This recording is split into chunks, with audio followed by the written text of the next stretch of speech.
Monday, how low can you go for property? You're going to buy a house, you're going to rent a house or a unit, and you're not sure where to place your offer and how much discounting will be available. We're going to teach you. Stay tuned.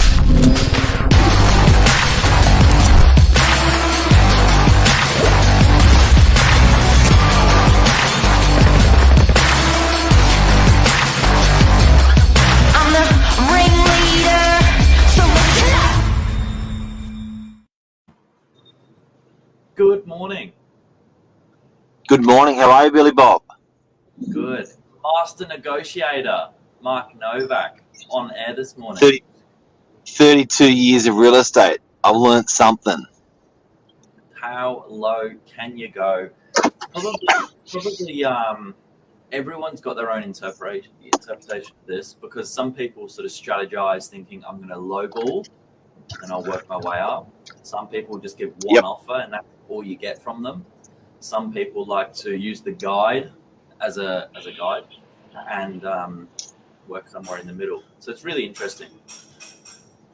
Well, I think also depends on your industry that you're from. You know, the way that you think, you're obviously modelled around the business that you're from. So if you're an accountant, you'll think one way when you're making an offer on a property. If you're a solicitor, you'll think another way. If you're a beautician, you'll think another way. So I guess it depends. You know, you don't realise, but you become a little bit moulded depending on the industry that you're from. And when it comes to buying something or renting something, you sort of apply just what you know. We're going to try to teach you a couple of little methodologies of real estate and the best practice. Yeah, sure. To making an offer. But I think you can't beat the data, right? Because this is what everyone's looking at. We've got a couple of comments there as well. But yeah, you can't beat the data. You've got to go on what's happening in the market, and I think there's a little bit of trust that needs to be had with the agent here.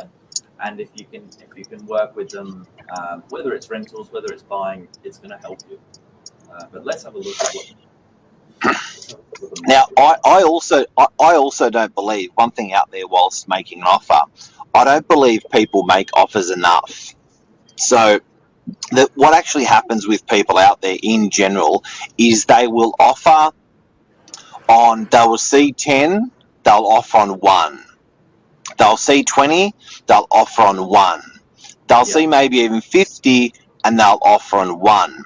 Lesson 1 from today with negotiating and making your initial offer is it is free. It's a free question. So guys and girls, respectfully, if you're cashed up, ready to go for rent or for sale, don't be shy about making multiple offers on multiple properties at the same time. You are not cheating on your partner. It's property. It is just, you've got to basically be out there. It sounds a little bit frivolous and a little bit loose, but you've got to be out there making offers on stuff. So if you go out on a Saturday, make 3 different offers on 3 different properties that you like. You don't have to pick one. That's my number 1 lesson for today. Yeah, that's a very good advice, and you can have offers on multiple properties.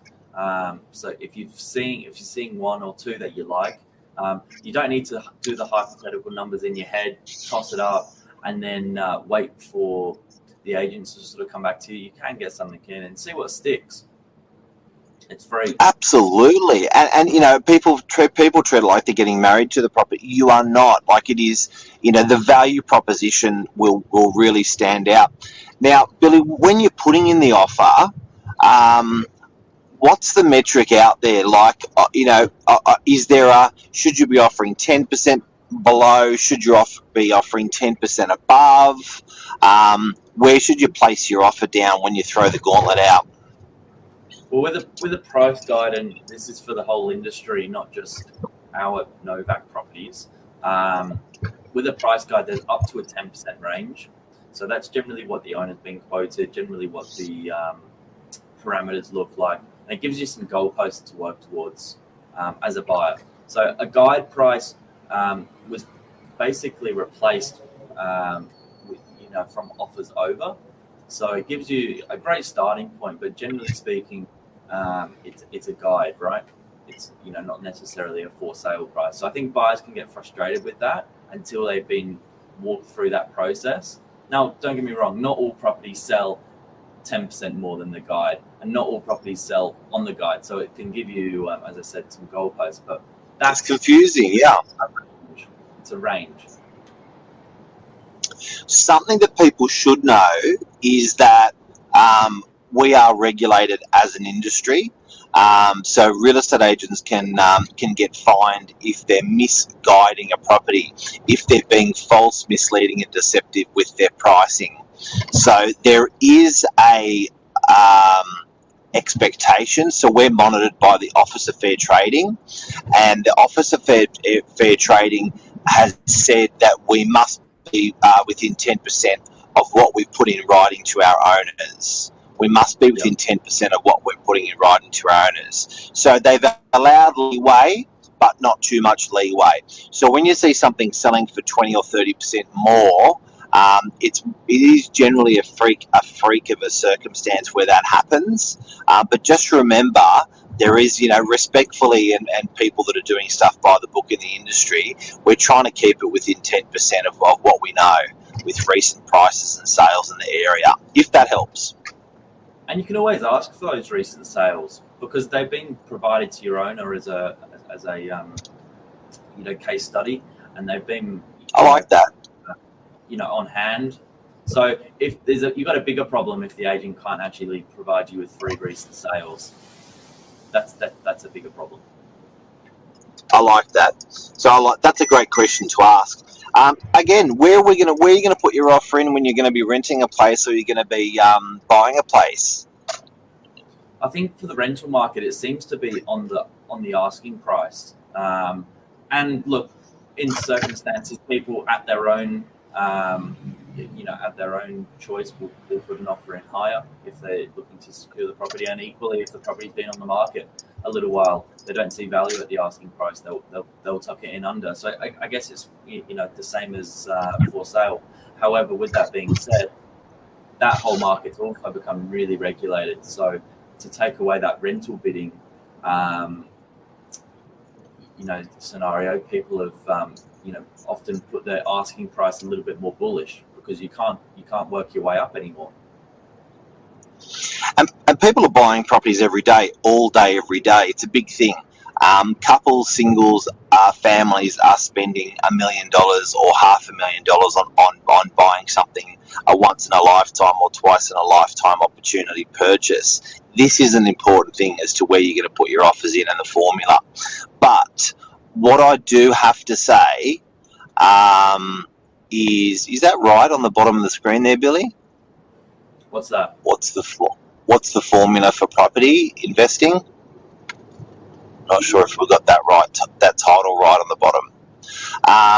But I do have to say, guys and girls, if you ring the real estate agent that you're going to be purchasing the property with, what I would actually do is I would ring the agent and ask to have an offer meeting.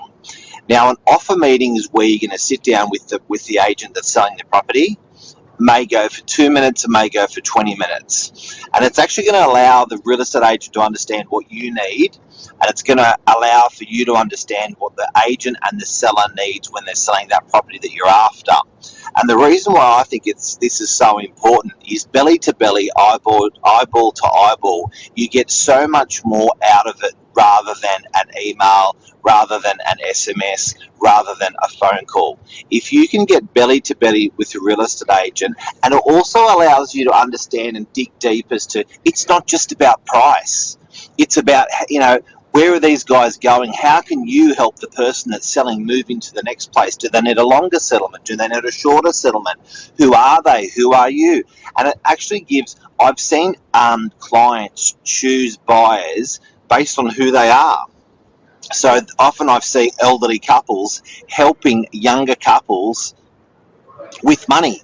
So they'll actually sell it to the younger couple because they like them. They like their story. They like their situation. So I urge people to try, if the agent will sit down with them, and I can't see why any agent wouldn't sit down over an offer meeting, but I urge people to try an offer meeting, sit down and have a chat.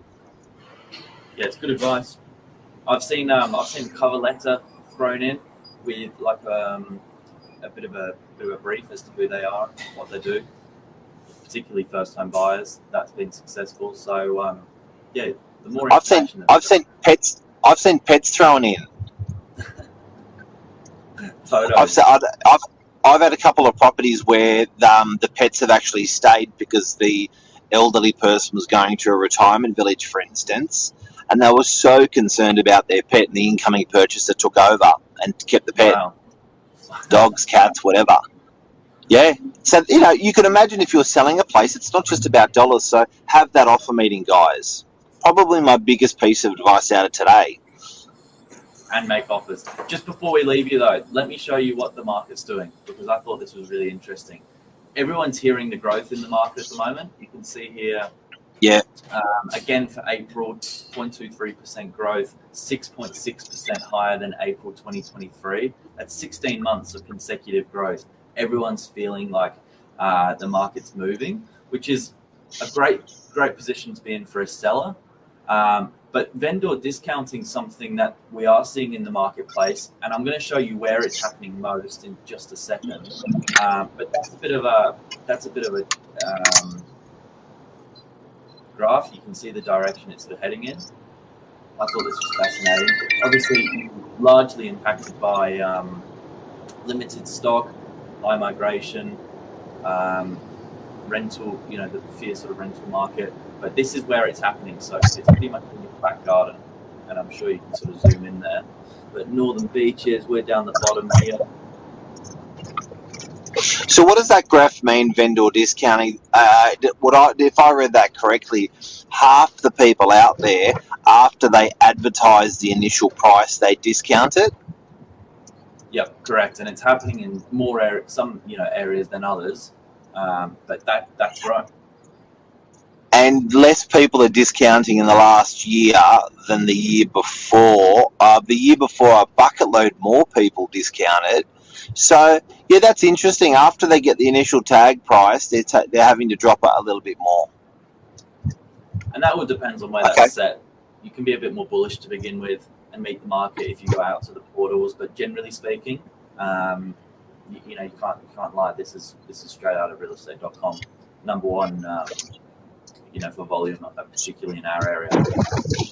So if I read that correctly, those suburbs would be the suburbs where the vendors or agents are a little bit more confident to go high, and then the buyers out there and the market out there sort of corrects them, gives them a bit of a knee in the gut. Yeah, well, for Northern Beaches, you can see just under 8%. Doesn't happen a lot. So okay. That's the show. That's the show, guys. That's how to negotiate with your first offers going in. Rentals or sales. Again, good old-fashioned business. People don't mind. I still think good old-fashioned business. It's not technology. It's good old-fashioned business on how to negotiate. Belly to belly is a good way to do it. And good luck out there in your buying and renting. Go make some offers. Go make some offers. So, Billy, thank you, the old man in a young man's body. Thank you. Happy Easter to all the Orthodox people yesterday, and Sretno Slava to all the people that have their name day today. That's me, St. George, patron St. George. Party tonight. See you guys.